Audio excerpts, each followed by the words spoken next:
I'm Margaret Coolin, and I am an artist, a printmaker. I moved to Portland, Maine 3 years ago and set up the studio here. And my training is in fine arts and printmaking in Chicago 30 years ago. And then I took some time out to focus on raising a family. And now my children are grown, and my focus is the printmaking, the graphic work, and working for peace with justice in this very troubled world. Well, the images in my artwork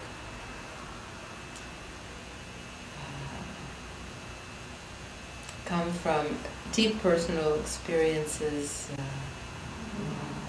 in relation to dark feminine divinities. I encountered first Our Lady of Guadalupe in a very personal way in Mexico City, at a temple that was built to her honor. And then after that time, I believe it was 1976, I had this very powerful encounter. And then I had occasion to travel to India and spend some time in an ashram there, and was very surprised to find when I crossed the threshold of this ashram and went into the courtyard, there was an image of Our Lady of Guadalupe on the wall behind the meditation master's chair. And I thought, this is a place where I belong. And I was warmed and welcomed by this image. And then I became acquainted with Kali, the fierce, dark mother goddess of the Hindu tradition. And then later I became acquainted with Black Tara. Tara is a Buddhist bodhisattva, a woman who vowed to only become enlightened in a female body. She is venerated in 49 forms, and one of them is black. And this collection of experiences from the Guadalupe, who appeared as a brown-skinned woman, Kali, the fierce black in color goddess of Hinduism, and Tara Buddha in her black form, I was moved and passionately curious. And so I spent a good deal of my time during my doctoral studies exploring the dark feminine. And that's the image that appears in a great deal of my artwork. My personal experience with the Guadalupe, in that experience, the Sacred Heart was central. And thus, the importance of the image of the Sacred Heart as the origin of creation and the seeds of the great compassion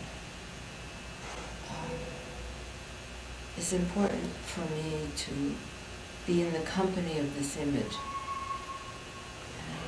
and to share it. So I share it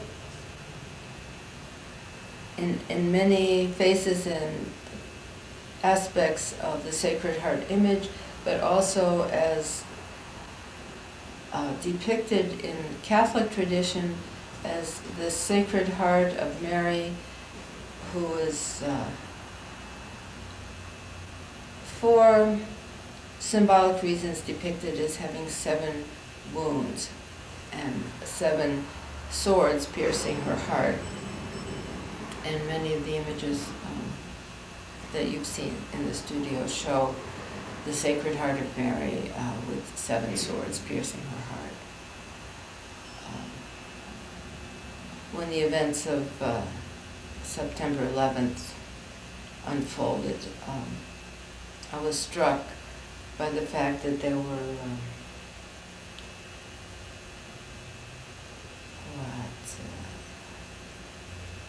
3 sites, 2 towers and the Pentagon and 4 airplanes.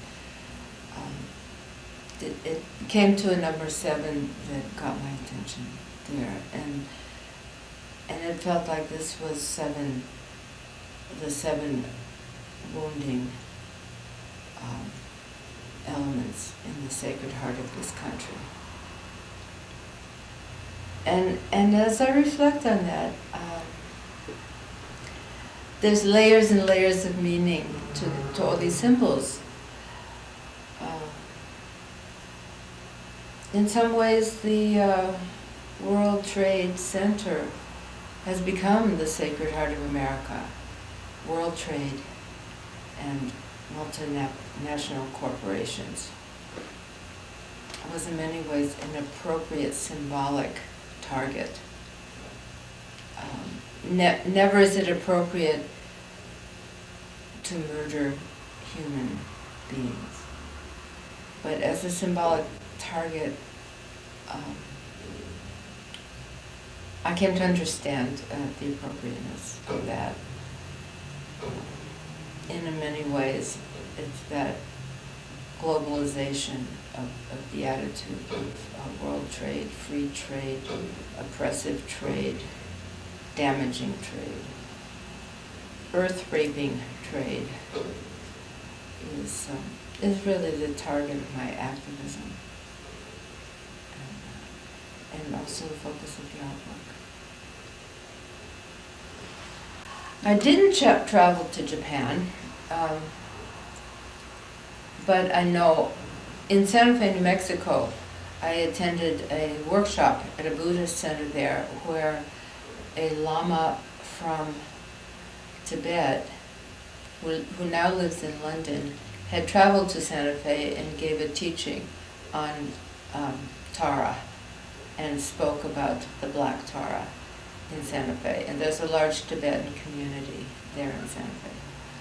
I traveled to Switzerland, actually, where I had an encounter with the Black Madonna in a small town called Einsiedeln, and was really startled to find that every day I went to the shrine of the Black Madonna, which was housed in a beautiful, enormous Baroque basilica of the Benedictines. And the monks came and sang Vespers to her every afternoon at 4. And after the seminars that I was in Switzerland to attend, I went to the Vesper music at this shrine, and I sat down, and every time, as soon as I sat down, I would begin to cry. And I would cry through, I'd just weep throughout the whole Vespers, and then I'd stand up and I'd stop, and I would feel healed. And I went to this shrine as a skeptic every day, and the same thing happened.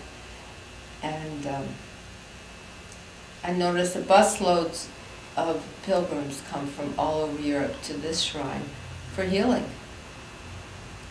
So this was a part also of the dark feminine explorations and experiences. So in Switzerland, the Black Madonnas, there are over 450 black, coal black Madonna and child images throughout Europe.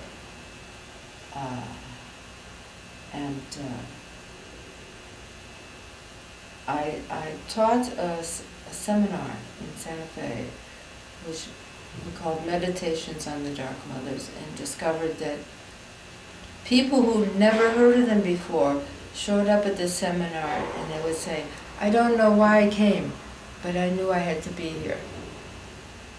And this was it's very compelling. And then I was able to teach an adult religious education program at First Parish Unitarian Universalist Church here in Portland, Maine. an 8-week program for adults on the meditations on the dark mothers. And we again explored these images. And I wasn't so sure how that would be received and understood in Maine, because I'm new here.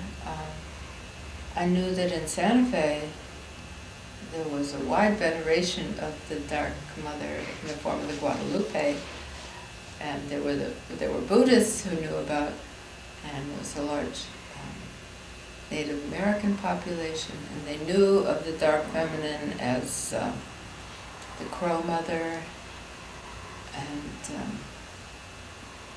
so I didn't know, but it was a very, very moving and rewarding experience with this group of women in Maine, and I will be offering this course again in the fall.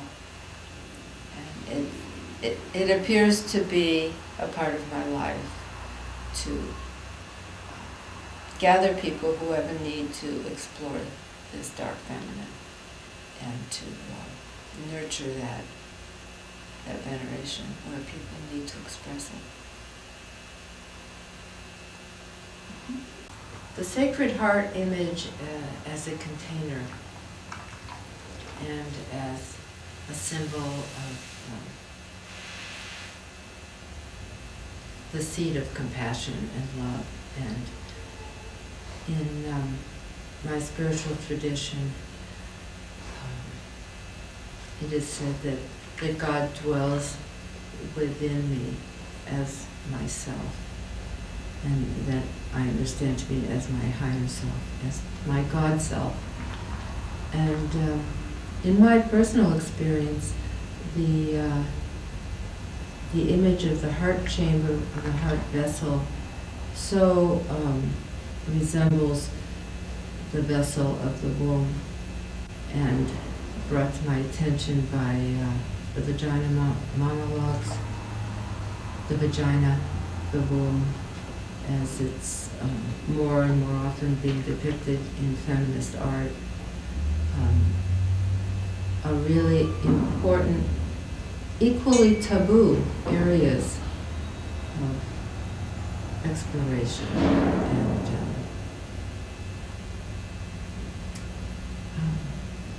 learning. The womb is an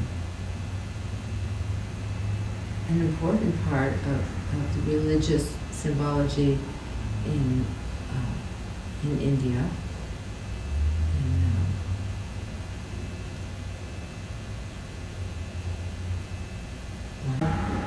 The woman who wrote this play and presented it, this play, The Vagina Monologues, has taken it all around the world and presented it and broken this taboo as a vehicle for helping women who have been sexually abused and raped in the course of war.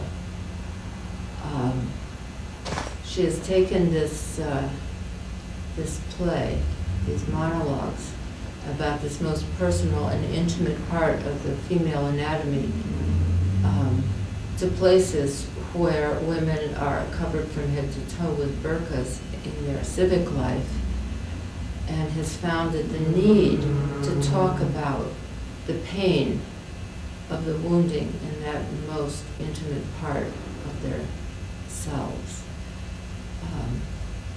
was such a great need. And so she has taken it as a mission and has taken this program and used the money raised by these performances to work in every way that she can to prevent abuse of women, sexual abuse of women, rape of women as a tool of war. And this comes back to what we're talking about, women in black. The statement of purpose and meaning of the Women in Black movement begins. We stand in silent vigil to protest war, rape as a tool of war, and human rights abuses around the world. And this kind of wounding has permanent, lifelong effects. So, in many ways, in my art, the depiction of the Sacred Heart and the images of vaginal chambers and the womb chamber are breaking a taboo, honoring a central reality of women everywhere, and exposing the terrible wounding of women for centuries, and the need and the opportunity we have now to begin to turn this around, because women's strength is needed to heal the planet, and it's our turn. And they'll, do aerial photos from different directions.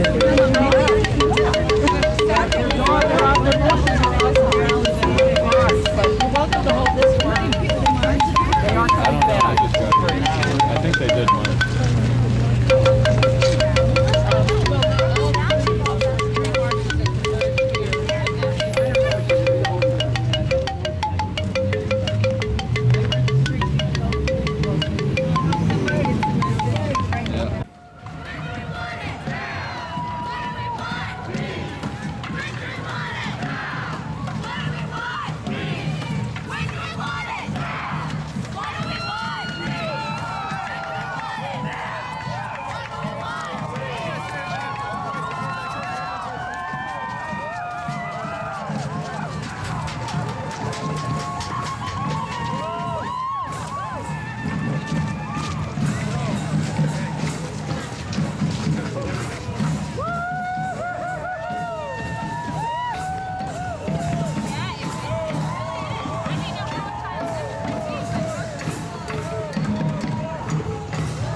Last summer, I attended a rally organized by Ralph Nader.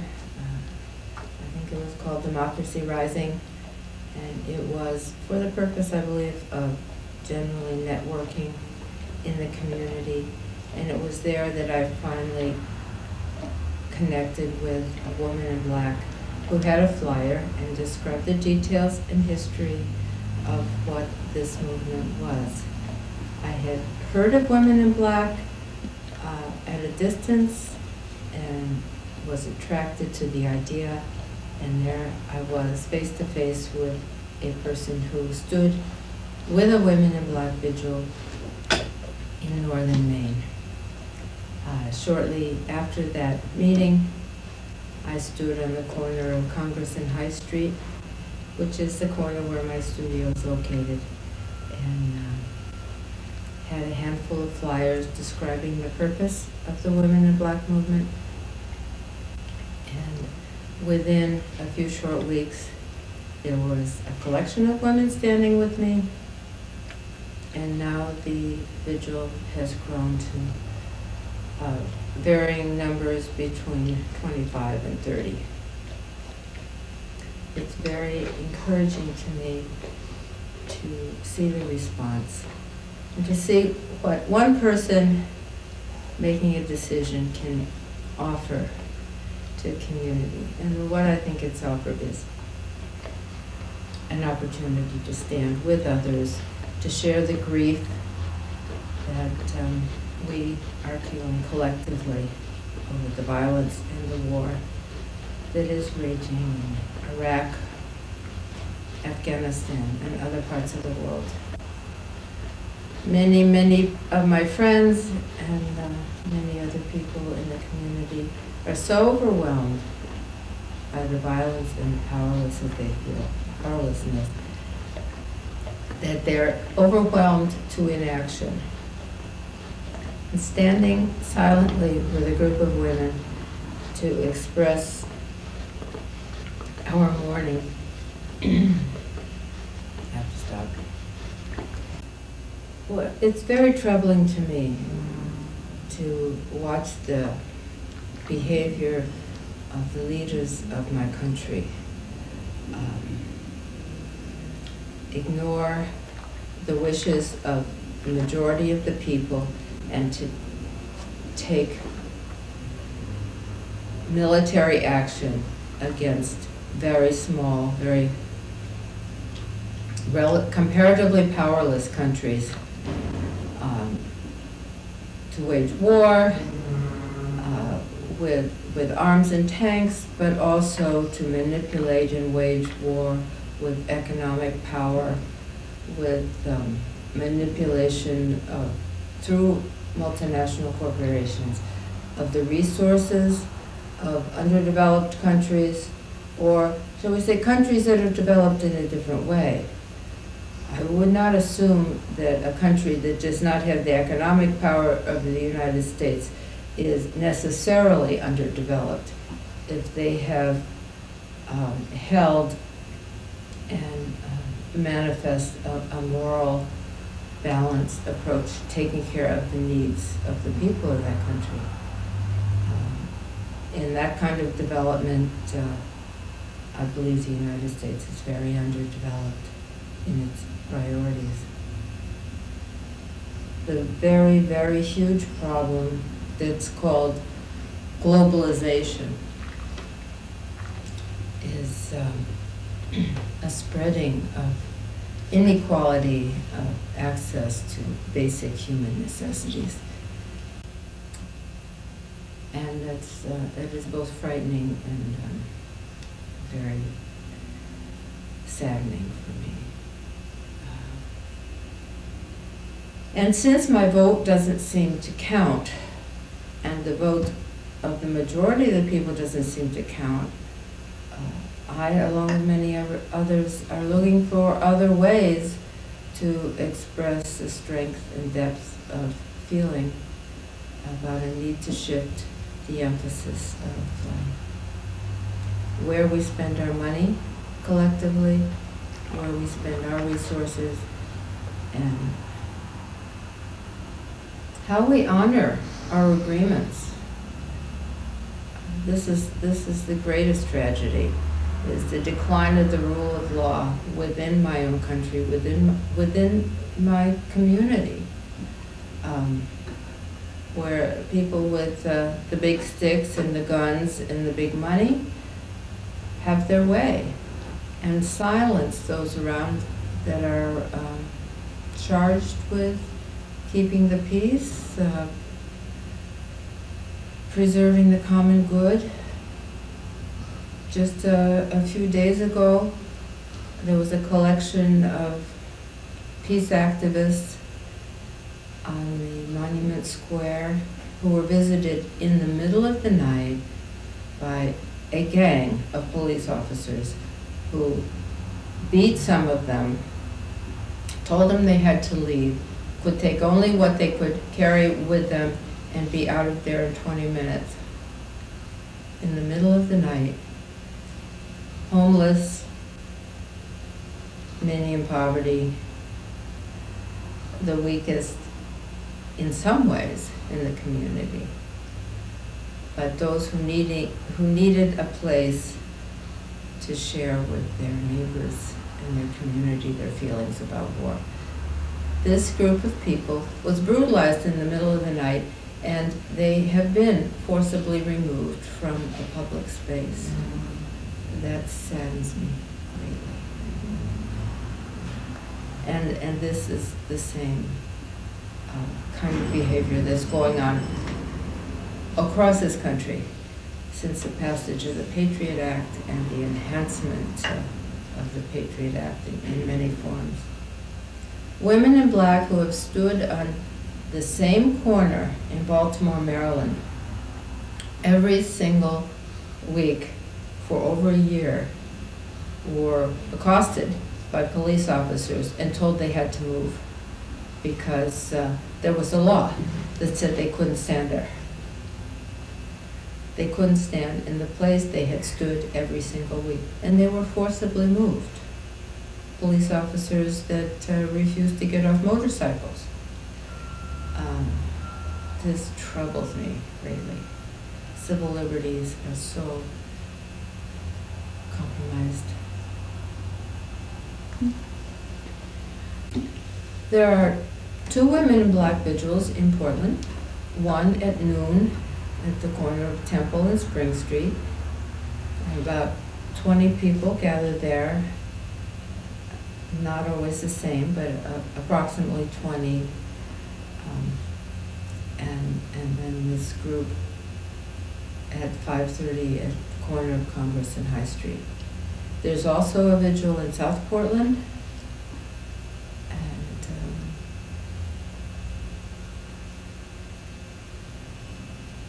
and 12 other vigils in other towns around me. It's an idea that comes to people, it's in the common awareness generally, and they come to formation of their own. This group that stands at noon started just a couple of weeks after the one at the corner where I stand with this other group at 5:30. Approximately the same time they started. And then the South Portland. But people who have heard of Women in Black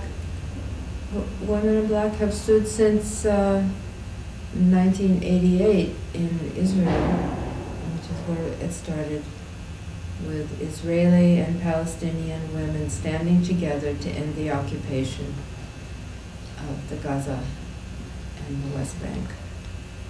And soon it spread to all parts of Israel.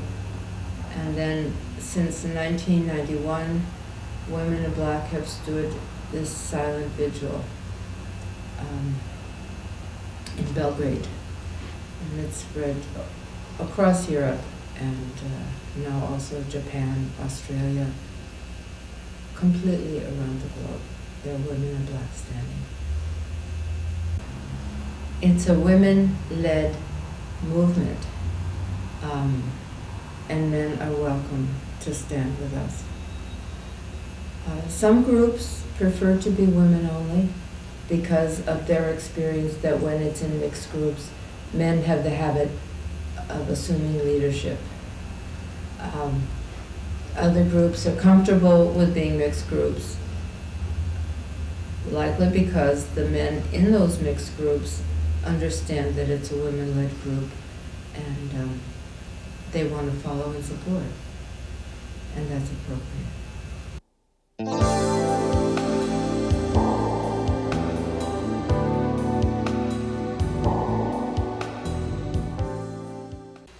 Images of Mary, who is otherwise interpreted in different cultures as the Mother of God, and in the Indian cultures that preceded the Catholic culture in Mexico, Tonantzin was the mother of all the gods. And So the power of Mary includes the power of the goddesses that she supplanted with the invasions of the European cultures. In Europe, many of the sites where the Black Madonnas occur, is clearly understood that this is Isis, who's the Egyptian goddess. And temples to Isis were plentiful in Europe with the expansion of the Roman Empire. And so wherever the Black Madonna occurs, there's an underlying dark feminine goddess tradition that adds power. So it isn't just one culture. It is not just one moment in history or one historical story. It's overlays and overlays and overlays. And frequently it's found that where the church is built, where the Isis temple occurred, is also an intersection of what is referred to as ley lines, which is a pattern of magnetic fields that are traced across the planet. So that in fact, Gaia as a living being, the earth as a feminine form, also marks these places that become places of veneration of the dark feminine in layer after layer after layer of cultures.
latinos en Estados Unidos, en Maine. Madesha es líder de la organización Musas, que es una organización para discapacitados. En este 8 de marzo, Madesha, ¿qué reclamos, qué propuestas en este 8 de marzo? Que la mujer con discapacidad también pueda ser incluida dentro del colectivo de mujeres y que todo lo que se logre en igualdad de oportunidades incluya a las mujeres con discapacidad. Eloísa Arroyo, ¿qué mensaje para la televisión de Estados Unidos, la comunidad latina en Estados Unidos? En primer lugar, un mensaje, un abrazo muy grande a todas las mujeres del mundo y a las mujeres de mi patria. Hacer una nueva sociedad justa, libre, donde reine la justicia social y la solidaridad es posible si todas las fuerzas democráticas y las mujeres nos unimos en un solo contingente, en una sola fuerza. Las mujeres unidas somos invencibles, no olviden.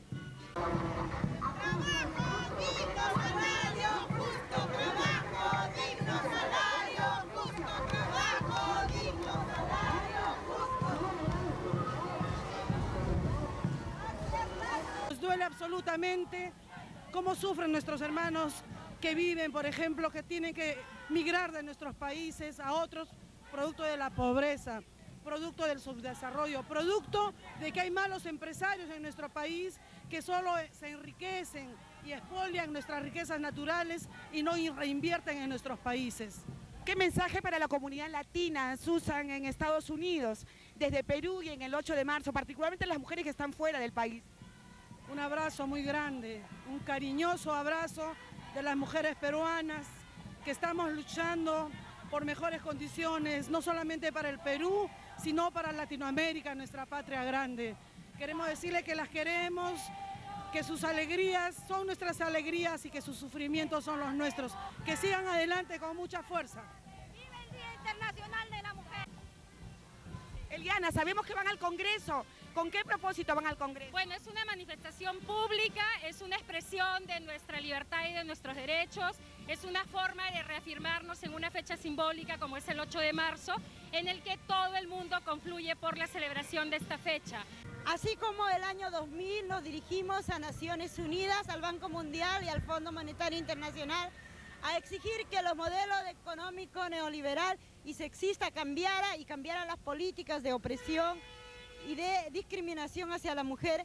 Hoy nos vamos al Parlamento a exigir una ley de igualdad de oportunidades y exigir que se cumpla con claridad, con recursos, la ley que previene y repara la violencia doméstica, la violencia sexual y queremos la pacificación del país. Gracias, Rosita. Gracias. Mujeres en las calles, ejemplo de unidad. La patria no se vende, la patria se defiende. La patria no se vende, la patria se defiende.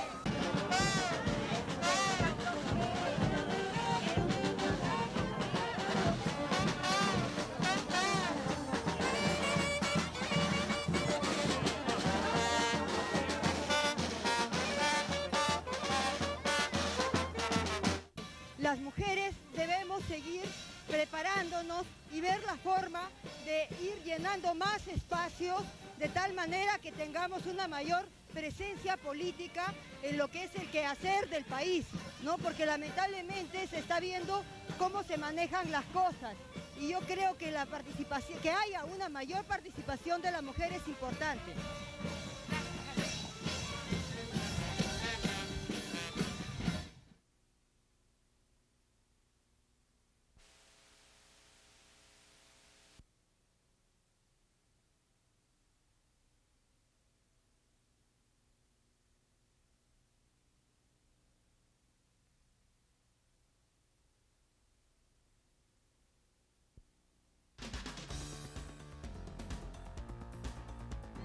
Para todos ustedes, nuestro primer refrán.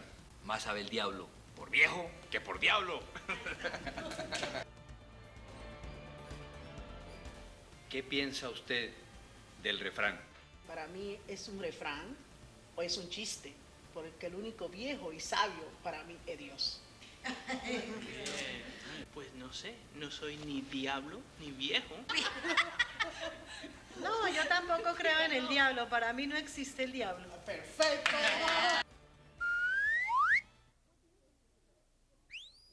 What do you think is a hero?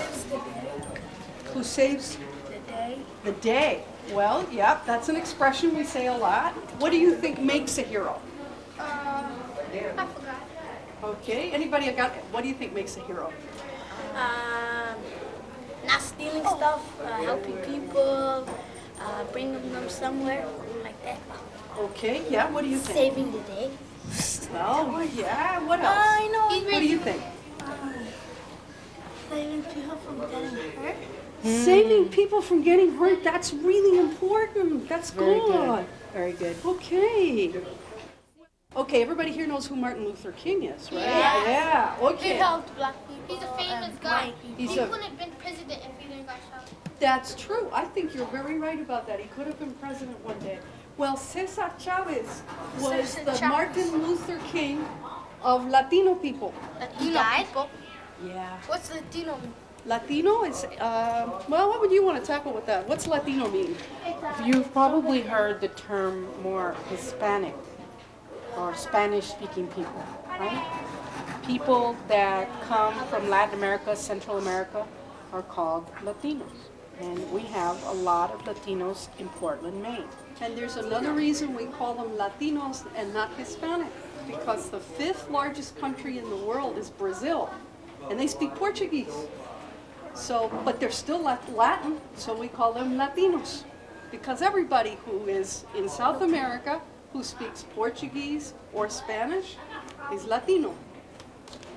So, Cesar Chavez was a hero for the Latino people.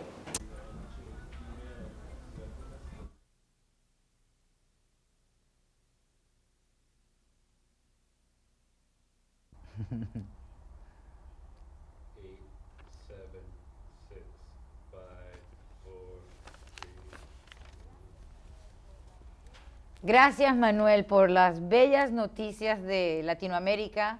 Y aquí ahora les quiero presentar a Rafael Galvez, que nos habla de Jefferson. Hola y bienvenido, Rafael. Cuéntanos, Muchas ¿qué es la gracias. legacía de Jefferson que él nos deja? Gracias por la invitación, Yulitza. Jefferson fue el tercer presidente norteamericano y también es muy conocido por haber sido uno de los autores más principales de la Declaración de la Independencia de los Estados Unidos. Quizás podemos saber de Jefferson y sus perspectivas acerca de la sociedad de esos días a medio de un libro que él escribió. Él nomás llegó a publicar un libro que fue titulado Notas sobre el estado de Virginia, Sí. donde él se originaba. ¿Y de qué se trataba este libro de Jefferson? Bueno, en este libro Jefferson tuvo la oportunidad de discutir muchos temas del día, pero lo más importante me parece que él tuvo una discusión extensa acerca de la esclavitud, una práctica muy horrible de esos días, y él describió gráficamente todos los efectos horribles que la esclavitud tenía, no solamente en los negros, pero también en los blancos, ¿no? En esas notas, Jefferson predijo apocalípticamente que al no terminar la esclavitud,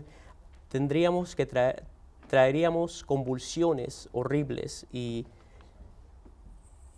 que nos traerían al exterminio de esta joven nación. Así que él estaba opuesto a la esclavitud, por lo menos en idea. A la misma vez, él fue dueño de esclavos. Él tuvo aproximadamente 600 esclavos durante su vida entera. Wow. Entonces, si él estaba opuesto a la esclavitud, ¿cómo él mantenía estas perspectivas simultáneamente? ¿Cómo llegaba a esto? Es muy difícil de explicar estas contradicciones muy visibles en las perspectivas de Jefferson. Y quizás sus ideas fueron virulentas o también impresionantes al saber que él tuvo relaciones con una de sus propias esclavas, Sí. la que le dio a nacer hijos que tenían rasgos muy similares a los de Jefferson. ¿Y cómo entonces él desarrolló sus opiniones acerca de la esclavitud? Temprano en la carrera política de Jefferson, él fue uno de los líderes más importantes en traer el tema de la esclavitud al frente de la agenda política de los días, no solamente en su estado originario de Virginia y en la Asamblea de Virginia, pero también en la Asamblea, en el Congreso Federal de la Nueva República. Jefferson endorsó el terminar la práctica del comercio de la esclavitud. Quizás es una especulación, quizás lo hizo porque él ya tenía suficientes esclavos y no era necesario para él adquirir más esclavos. Quizás otra razón es manteniendo el número de los esclavos un número limitado, quizás él podría aumentar el valor económico de los esclavos que él ya poseía. Entonces, si estas fueron las posiciones iniciales de Jefferson, de la esclavitud, ¿qué más pasó adelante? ¿Qué más hizo él? Bueno, no se sabe qué pasó durante unos años cuando Jefferson fue mandado a Francia a representar a los Estados Unidos como embajador. Pero lo que sí se nota claramente es que sus posiciones vocales públicas y claras bajaron de tono a su regreso a los Estados Unidos. Ya no más era la persona que tomaba el liderazgo en este tema tan claro en esos días de la República, ¿no? Bueno, y es verdad que él tuvo sus esclavos, y al final de la vida de Jefferson, él demostró contradicciones sobre el tema de la esclavitud, ¿verdad? Claro, como decía más temprano, su postura personal fue muy opuesta a lo que él había declarado en su vida más joven políticamente, ¿no? Él poseyó en promedio a la vez unos 200 esclavos y levemente más de 600 esclavos en toda su vida. Quizás para protegerse de su estatus problemático como dueño de esclavo, él se miraba a sí mismo como un padre benévolo que cuidaba a sus hijos y les llamaba mi familia, ¿no? Él creyó personalmente que la esclavitud había sido una falla de la historia que le predeció anteriormente, era un fracaso de la historia, y él se vio como el encargado de cuidar a su familia, a sus hijos, hasta que llegue el día un día mejor para los esclavos en el futuro. Y entonces él llegó alguna vez a aplicar sus ideas progresivas.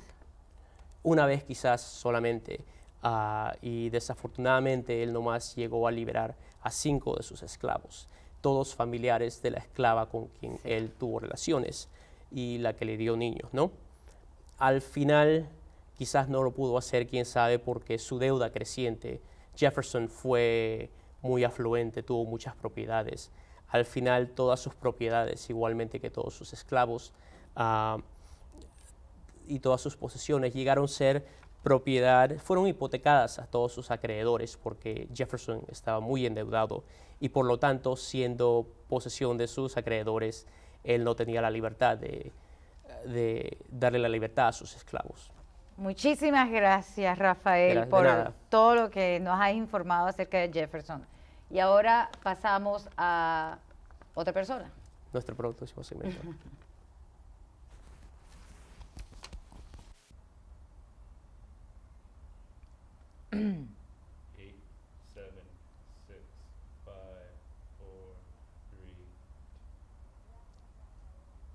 Gracias, Rafael, por todo acerca de Jefferson. Y ahora les quiero presentar a Nélida Burke.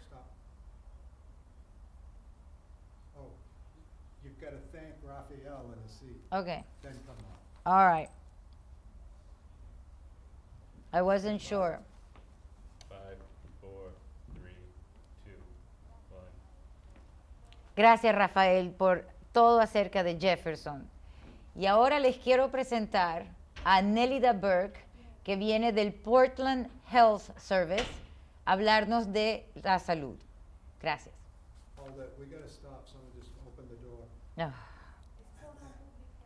Okay, public health. Yeah. Somebody just walked out. They're making noise. 4, 3, 2.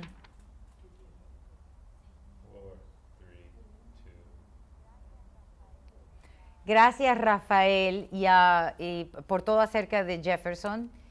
Y ahora les quiero presentar a Nélida Burke, que viene del Portland Public Health para hablarnos acerca de la salud y todo acerca de lo que son STDs. Gracias.